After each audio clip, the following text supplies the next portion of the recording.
Hey girlfriends, so you guys told me to go ahead, girl.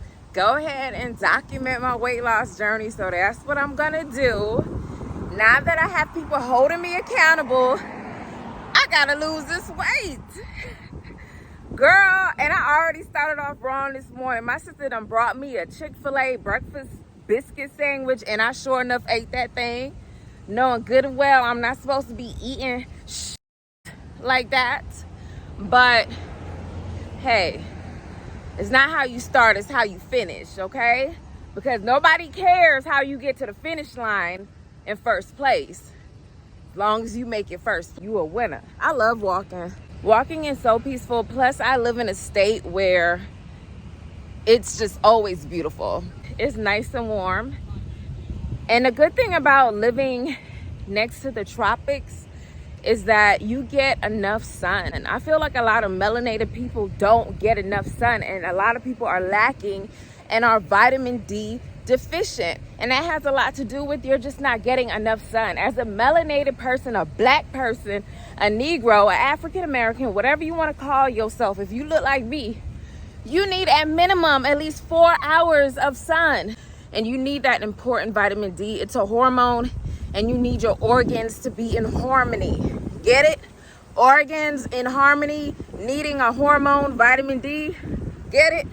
I know you do. Your hair needs sun as well, because your hair are those antennas that's gonna help grabbing that vitamin D. I do have a little wig on, but hopefully these little edges at the side can bring in some of that vitamin D inside my body. You really need to get out in the sun as much as you can. I know a lot of us, because you can't get the sun, you have to supplement with vitamin D. But maybe it's time to book that vacation and come on to South Florida. It's 82 degrees January 27th. You can't get better than this now. Come on down. Like, I don't think black people supposed to be where it's so cold and snowing and stuff. This is your sign to move to the South. It ain't back in them times. We free. You could come on back to the South. Move to the tropics, move closer to the equator, get you some sun.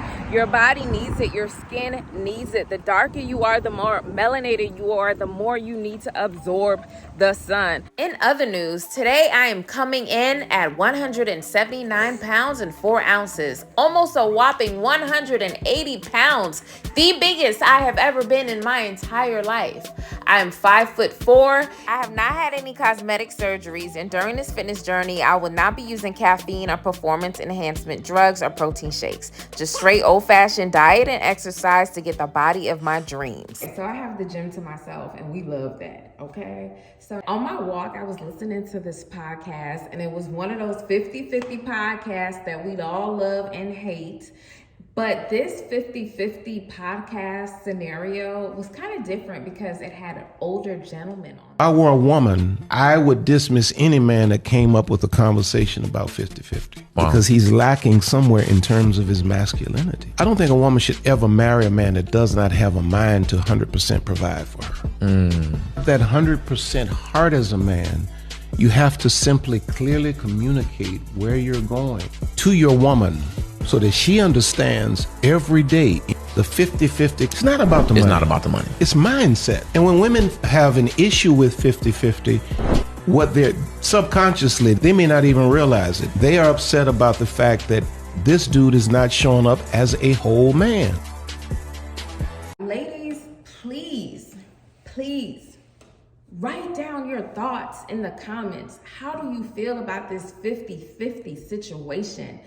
I don't care how long the paragraph is. Write it out. Write it in my comments. Nobody's going to attack you. I know it's hard to try to write how you really feel under the shade room comments because you don't want nobody attacking you. But you can go ahead and write it in my comments below. Write that whole story, girl, how you feel. Because I feel, me as a woman, if I'm in a relationship with you as a man, and I don't see that you have that burning desire, if you're not putting forth the action, if you don't have a plan in place to make sure that I'm fully provided for and protected for, and I can't feel that, I can't sense that immediately, I'm not going to get in a relationship with you. And even if I do, because you lie in the beginning like all my exes did, I'm going to leave you because I'm going to sense out your weakness. that you lack in your manhood.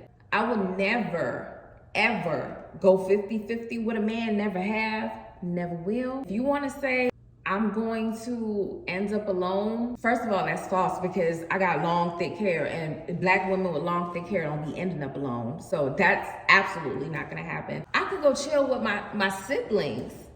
I could chill with my curlfriends. I could roll around in bed alone. You think I'm gonna feel safe and secure to bear children for you? You think I'm gonna feel safe and secure to just be like, okay, if anything happens to me, this man got it? No, I'm not. I'm gonna feel like you incompetent. Because if I could do it and you can't do it for me, plus do what you doing, you weak. Call me whatever. I would have no problem taking care of a woman like me. And I know some women would like to argue and say they like to pay 50-50 because they don't want a man having that type of control over them. Well, honey, a controlling man is a controlling man. Because I done seen some women pay all the bills and that man still control them, still knock their head between the washer and the dryer. A controlling man is just a narcissistic demon. Yeah, I need you to control these bills and bring structure and discipline to my children, to our children, to the household, and you control them bill collectors when they call. Paying bills is easy, and it should make you feel good. When I wasn't able to pay my bills, I felt horrible. I was depressed, okay? But the moment I was able to pay my bills, it made me feel good to know that I can afford my lifestyle. So I can imagine how a real man feels knowing that he can afford his lifestyle and the lifestyle of a woman and children. You a whole king. It's almost impossible to go 50-50 with a woman. She's gonna have to do 90% of the housework, taking care of the children. If you're not a king, just say that. If you only can live up to being a knight, a kingsman, say that. I had never read in no history book about no king splitting the bills with no queen. Like, what? Don't bring that argument to a real queen in the making, because she gonna call you out on your shit. Like me, I'm gonna call you out. I'm gonna leave you. Get that from around me. Get that from around me. And moving forward, I'm gonna make sure I date men who actually want me, who actually like me, who actually desire me, who I'm their dream girl. Like, they really dig me and that they're secure in their manhood. So that's why my ass is in the gym, because I'm gonna get fine. Because I'm gonna have long hair, nice skin, a body. What else you gonna want? Now, don't get me wrong. I love being an independent woman. But when I'm in the arms of a man, I love independently depending on him. You know what I mean? Like, baby, I'm dependent on you to see us through. Okay? So come through, baby. Come on through, baby. But I'm not here to convince you, and these are just my opinions and how I'm feeling currently. Later on, I might change depending on how this level up journey goes for myself. But till then, make sure you're subscribed. Please like and definitely leave your comments below about how you feel. In the next episode, I will be showing you the products and the tools to transform my body. I'm not sure about the recipe, but I am sure these bootylicious cakes is going to turn into something delicious. I will be using all forms of therapy, including wooden, yoga, meditation, stretching, weight training, cardio, and all that good jazz. You just have to stay tuned and see what happens. See you in the next